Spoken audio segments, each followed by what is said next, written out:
Hello students, आज हम discuss करने वाले हैं क्लास 6 का चैप्टर 6 मटेरियल अराउंड अस का मोर क्वेश्चंस। पहले एक्सरसाइज क्वेश्चंस है, इसको हम बाद में डिस्कस कर लेंगे या आप यहाँ से देख भी सकते हो पॉज करके। इसके बाद हम स्टार्ट करने वाले हैं आज मोर क्वेश्चंस।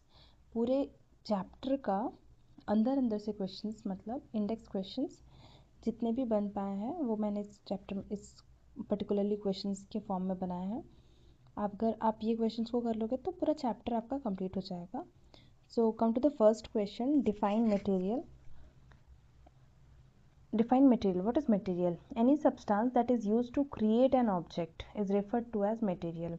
कोई भी ऐसा सब्सटेंस जो किसी भी मटेरियल को बनाने के लिए हेल्प करता है उसी को हम कहते हैं material. So would, cloth, glass, metal, plastic, clay, all these are examples. Okay, so now come to the question number 2. What is classification? अब देखो क्लासिफिकेशन हम कब से कहते करते हैं, मतलब किसी भी ऑब्जेक्ट्स को अरेंज करना है ना। The method of arranging objects into group is called classification. और किस बेसिस पे करते हैं हम उसका, सिमिलैरिटीज या differences. How to classify objects? Objects can be classified on the basis of their common properties such as similarity and differences के basis पे हम अगर उसको अलग अलग करते हैं, क्लासीफाई करते हैं, तो ये इसके अंदर आएगा। यहाँ पे देखो मटेरियल्स एंड देयर क्लासिफिकेशन। जब आप इस पे आते हो तो आप देखना मटेरियल्स एंड देयर क्लासिफिकेशन किस बेसिस पे क्लासीफाई करेंगे। तो सबसे पहले हम सॉलिड, लिक्विड या गैस।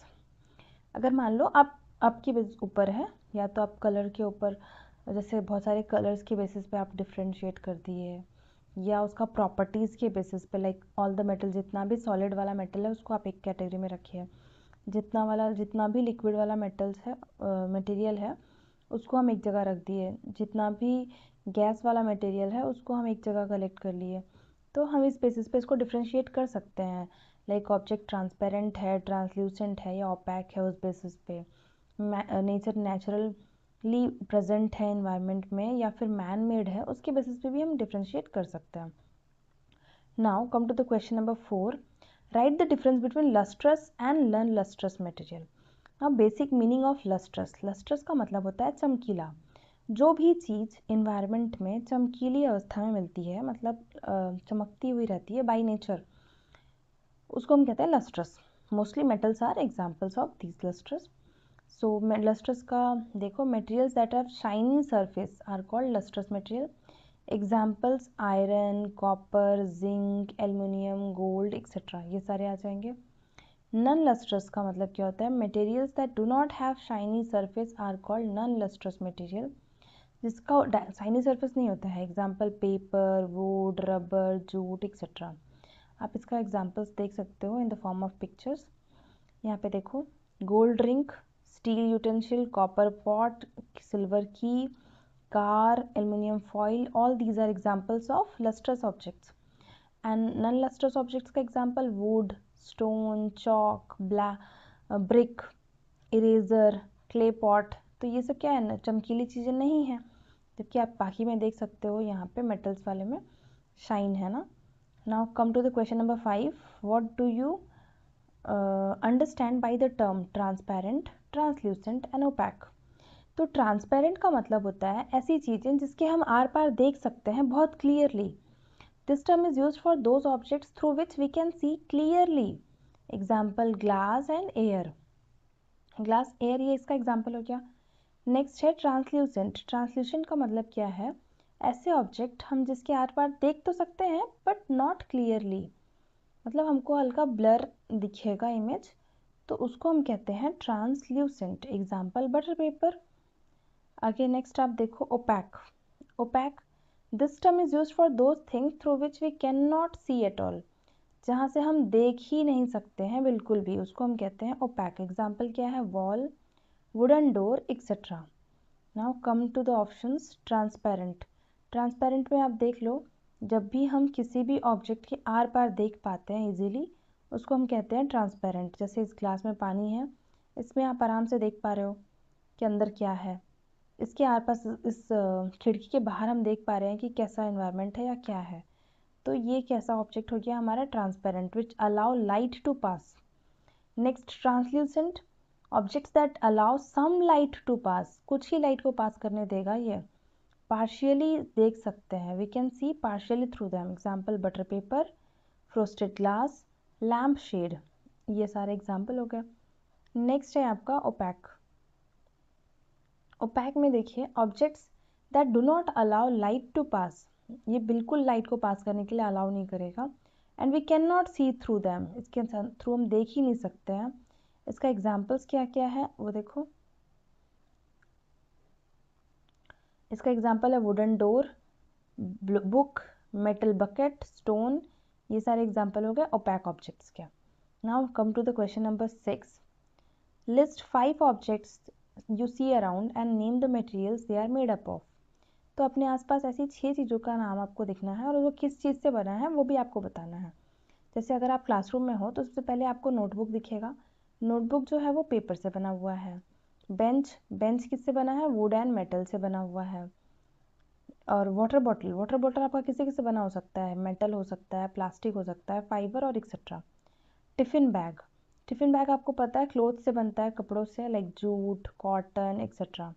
और पेंसिल आपका किससे बन सकता है, पेंसिल आपका वुड से बन सकता है, ग्रेफाइट से बन सकता है, ये सारी चीज़ें हो सकती है। Now come to the question number 7, how is terracotta clay prepared. अब टेराकोटा क्ले किससे बना हुआ होता है वो आपको ध्यान रखना है। टेराकोटा का मतलब ही होता है बेक्ड क्ले, है ना, ऐसी क्ले जिसको पकाया जाता है, जो पक्की हो जाती है।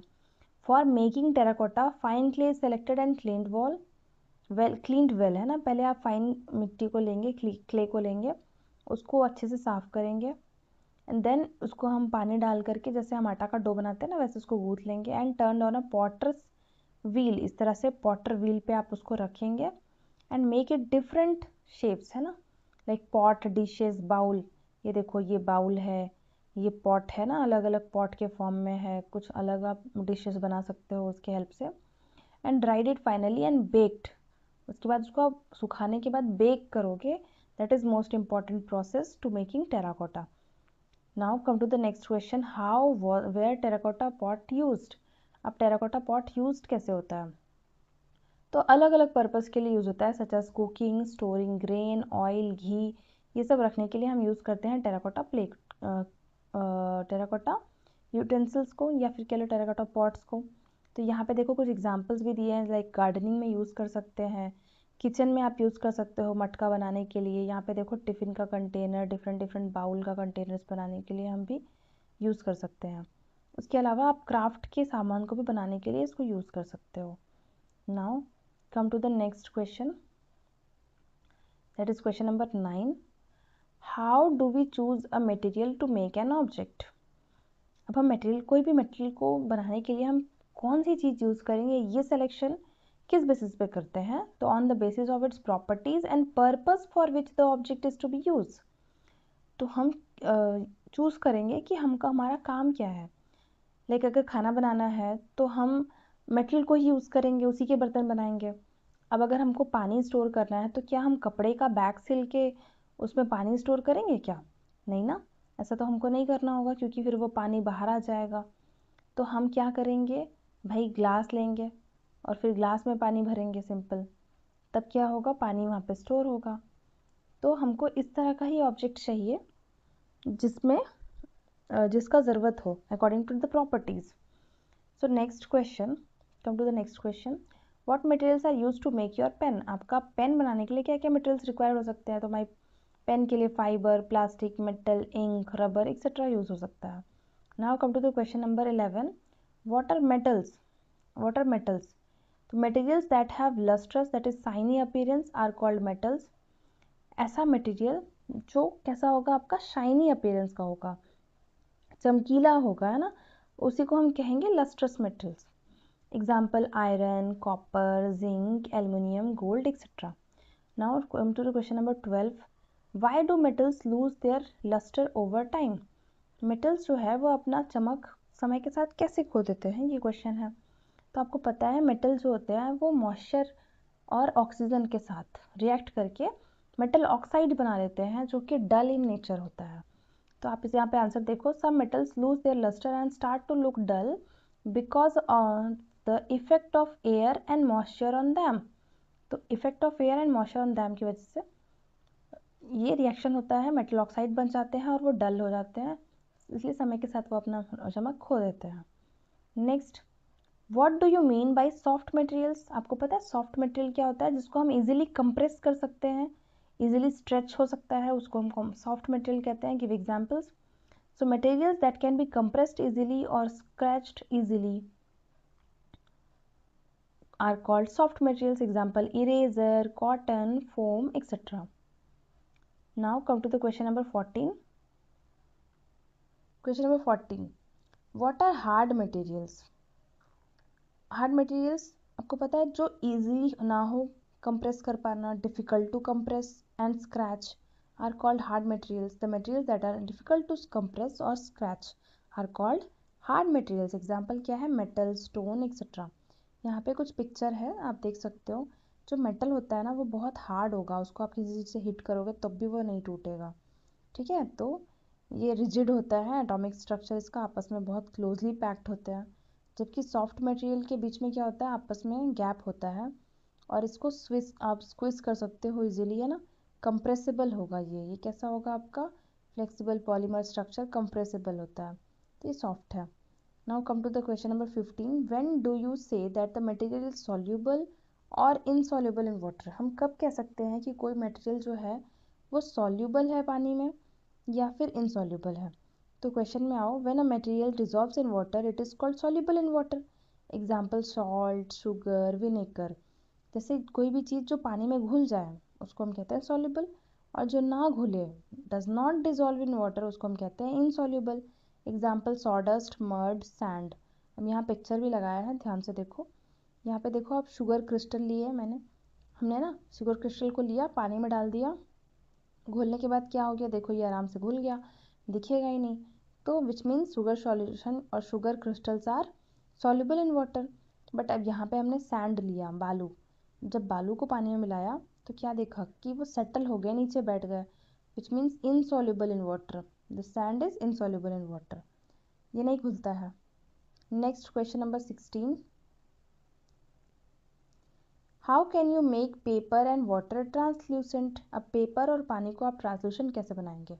तो पानी में हम क्या करेंगे, थोड़ा सा इंक ऐड कर देंगे, इंक है ना, पानी में इंक ऐड कर देंगे तो ये ट्रांसल्यूसेंट हो जाएगा। इसके अलावा पेपर पे हम क्या करेंगे, घी लगा देंगे, घी। तो घी लगाने के बाद या ऑयल लगाने के बाद पेपर कैसा हो जाएगा? लाइट को पास करने देगा, ट्रांसल्यूसेंट हो जाएगा। आंसर पढ़ो। Water can be made translucent by adding a drop of ink, and paper can be made translucent by spreading oil on it. Done. Next question number 18. What is ORS, how it's prepared and what is its use? तो ORS क्या होता है, कैसे prepare किया जाता है, उसका use क्या है? तो आपको पता है ORS जो होता है, ओरल रिहाइड्रेशन सॉल्यूशन, इसका फुल फॉर्म है। इसको आप बनाओगे कैसे? इसमें आपको 6 टीस्पून शुगर डालना है और हाफ टी स्पून सॉल्ट डालना है साफ़ पानी के 1 लीटर में, तो आपको ORS मिल जाएगा। क्या बताया हमने? 6 चम्मच शुगर और हाफ टी स्पून क्या डालना है आपको? सॉल्ट। तो आपको क्या मिलेगा? किस में डालना है? 1 लीटर वाटर में। 1 लीटर वाटर में आप इसको ऐड करोगे तो आपको मिल जाएगा ORS। क्या मिल जाएगा आपको? ORS। Done. Next question number 19. अच्छा, इसका यूज़ क्या है? अगर ORS आप बना रहे हो तो इसका यूज़ क्या है? It is use to prevent treatment dehydration, body में पानी की कमी हो जाती है तब, स्पेशली ड्यूरिंग डायरिया या वोमिटिंग, उल्टी होती है या डायरिया हो जाता है, लूज मोशन होता है, उस केस में हमको ये ORS पीना चाहिए, ये बहुत हेल्पफुल होता है। Next question number 19. Right 2 water soluble gases. तो ऐसी 2 गैसेस का नाम बताओ जो वाटर सॉल्युबल है, जो पानी में घुल जाए। तो oxygen and carbon dioxide both are water soluble gases. Now question number 20. What is matter? Anything that occupy space and have mass is called matter. कोई भी चीज़ जिसका एक पर्टिकुलर वेट हो, कहीं भी आप रखो तो वो एक जगह भी घिरता हो, उसी को हम कहते हैं matter. Name the properties they are processed by all material तो mass and volume, this is very important, mass and volume होता है हर एक मटेरियल का। Next question number 22, air is matter justifies, air जो है वो मैटर है, कैसे जस्टिफाई करिए। Air is matter because it occupies space and have mass, air matter है क्योंकि इसके पास स्पेस भी है और मास भी है। यहाँ पे एग्जांपल में देख लो, इसमें पानी इस बॉटल में जो है वो हवा भर दी है, तो क्या हो रहा है, ये इसका अगर कैप बंद है तो ये पानी कभी भी बॉटल को सिंक नहीं होने देगा क्योंकि इसके पास अपना क्या है, स्पेस है। अब यहाँ पे देखो मास है, इसकी वजह से ये जो है वो छोटा बड़ा या ऊपर नीचे हो रहा है। Next question number 23, fill in the blanks. Baked clay is called terracotta, ये हम लोग पढ़े हैं अभी, बेक्ड क्ले को क्या कहते हैं, terracotta. Freshly cut metals have dash, तो freshly cut metals have lustre या shine. The full form of ORS is oral rehydration solution. The measurement of how heavy or light an object is in terms of properties, it is called mass. Next question, the space occupied by anything is represented by its volume. कोई भी किसी भी object का जो space होता है वो उसके वॉल्यूम के थ्रू पता चलता है। The SI unit of mass is kilogram. The SI unit of mass in is kilogram. The SI unit of volume is cubic meter cube. That is 1 meter cube is equal to 1000 liter. Mass quantifies the amount of matter present in an object. Next 9 number, the units used to measure the volume of liquids are liter and milliliter. आपको पता है liquid को हम लोग litre और millilitre में ही major करते हैं। और air is also a matter, air जो है वो मैटर है। तो ये हो गया लास्ट क्वेश्चन आज के लिए। Thanks for watching. If it is helpful for you then please like, share and subscribe.